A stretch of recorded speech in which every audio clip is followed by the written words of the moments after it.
we see the reflection of a terrified, crying young boy in a shard of broken glass. This boy is Headmaster Winston from the past. He was born into a very wealthy family. They were deeply religious and devoted followers of the goddess Lune, shown standing proudly in a family portrait with an angel statue behind them. However, tragedy struck when a massive famine hit their village. The sky turned a dark, scary red, and the people started dying from hunger. Unable to watch their neighbors starve, Winston's parents opened the gates of their big estate. Following God's rules, they shared their food and money with the villagers, asking for nothing in return. But this act of kindness was met with a horrible betrayal. The crowd that rushed into the estate changed. Their sad, starving faces turned into the angry looks of violent rioters. They attacked the family that tried to save them. The mob stomped through the house, stealing and destroying everything in sight. Young Winston screamed and cried, reaching out helplessly as the chaos surrounded him. He watched as the people took everything from him, killing his family right in front of his eyes. In the middle of the violent stampede, the small boy fainted on the ground, ignored by the crazy crowd. He stayed there while the destruction continued,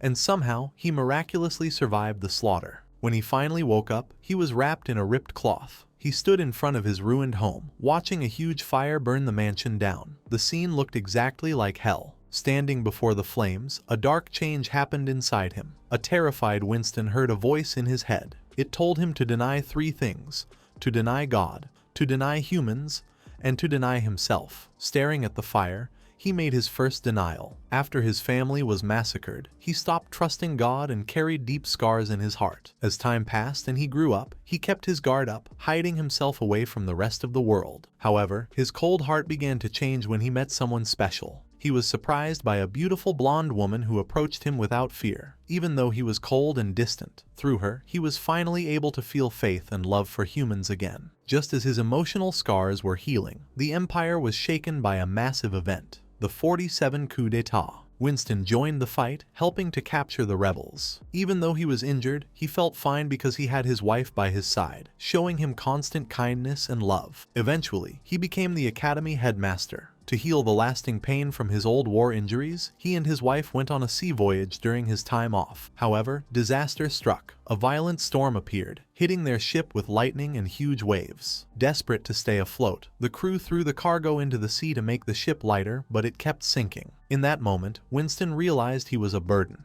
Because he was sick, injured, and used a crutch, he couldn't help physically. The mood on the deck turned dark as the big, strong sailors stopped looking at the cargo and started staring dangerously at him. As the scary sailors moved in, Winston looked at his wife for help. But she didn't look scared for him. Instead, she looked back with desperate eyes, silently begging him to pretend he didn't know her. She was sacrificing him to save herself. Two of the sailors grabbed him, and he knew exactly what they were going to do. Winston stayed completely silent, his face showing no emotion as they dragged him to the edge of the deck. Too weak to fight back, he was thrown overboard into the raging storm. He fell into the dark, rough water and sank quickly into the depths. As the sea swallowed him, injured and helpless, he heard the voice from his childhood come back. It commanded him again to deny God, humans, and himself. In that dark, watery grave, he made his second denial. He thought he had died, but when he woke up, he was lying on a sandy beach with waves touching his feet. He was shocked to find that the painful injury that had hurt him for years was completely and miraculously healed. Even though he felt abandoned by God and betrayed by the woman he loved, he couldn't give up on life yet. There was still someone he was waiting for. He thought of young Sadie, the child of a war criminal who led the failed coup.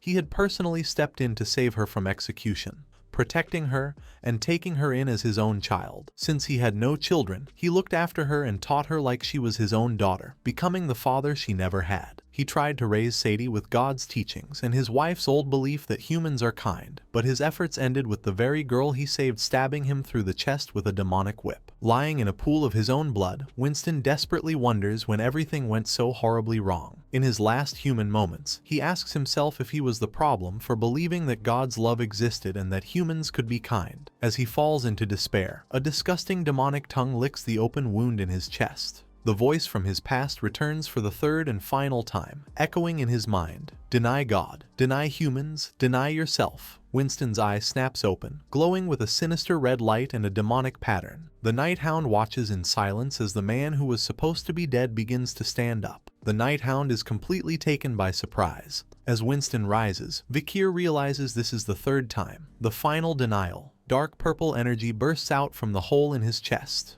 The energy swirls together, forming a strange glowing purple heart where his real one should be. Betrayed by God and humanity, Winston completes the 3 denials. His voice echoes with dark power as he says he has now denied himself. A huge explosion of dark purple energy comes from his body, creating a shockwave that pushes the Night Hound back. Vikir watches in shock. He recognizes the energy immediately. His red eye narrows as he identifies the smell. It is the scent of a demon. He realizes this presence is on a totally different level from the weak demonic energy he felt from Sadie. It is a disgusting and sickening smell of huge power. The Night Hound's red eye glows as he analyzes the new threat. Trying to identify the creature, he wonders if it's an elite class demon. However, he quickly realizes the scent is more complex. It's similar to the scent Camus had when she was connected to Serre, the 8th corpse, but different from a normal demon. It feels as if a human scent is mixed within the demonic aura. This leads him to a scary conclusion. Winston's soul has been fused with a demon's. This creates a confusing contradiction.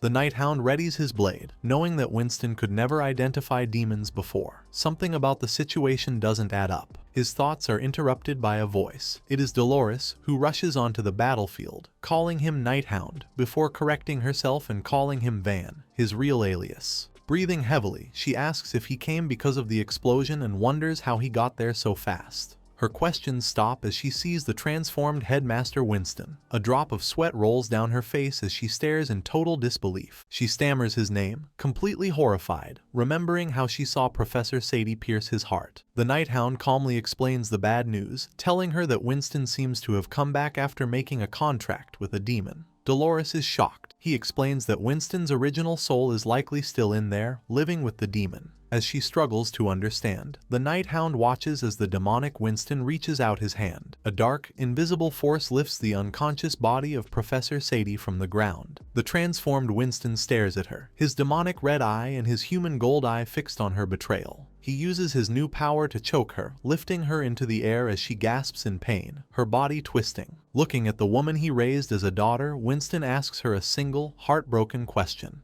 "Sadie, how could you do this to me?" While holding Professor Sadie in the air, the demonic Winston's voice is full of pain. He tells her that he raised her with love, protecting her like his own daughter. Overwhelmed by betrayal, he lets out a loud scream, demanding to know why she would do this. Despite being choked and in pain, a twisted, cruel smile appears on Sadie's face. She laughs at his words, telling him he's talking nonsense. Winston is completely confused by her answer, unable to understand her hatred. Gasping for air, Sadie reveals the deep hate she has held for years. She asks if he really thought people would see her differently just because he adopted her. She talks about a childhood filled with hate, bad treatment, and insults because of her family's dark past. She bitterly says it would have been better if she had died with her family back then. Her words hit Winston like a physical blow, leaving him speechless. With a wide, crazy grin, Sadie says her final, hurtful words. She calls him trash for being involved with a demon and mocks him for talking about faith and love. She tells him that his hypocrisy makes her sick. Sadie's cruel words finally break what little humanity Winston has left. His eyes, one human gold and the other demonic red, burn with pure wild anger. He lets Sadie's body crash to the broken ground. From the shadows beneath him, a monster begins to emerge. Two glowing red eyes and a mouth full of crystal teeth rise from the darkness, showing its total disgust for humans. A huge, ugly demon fully appears behind Winston, its massive presence taking over the battlefield. The Night Hound is surprised by the sudden power increase,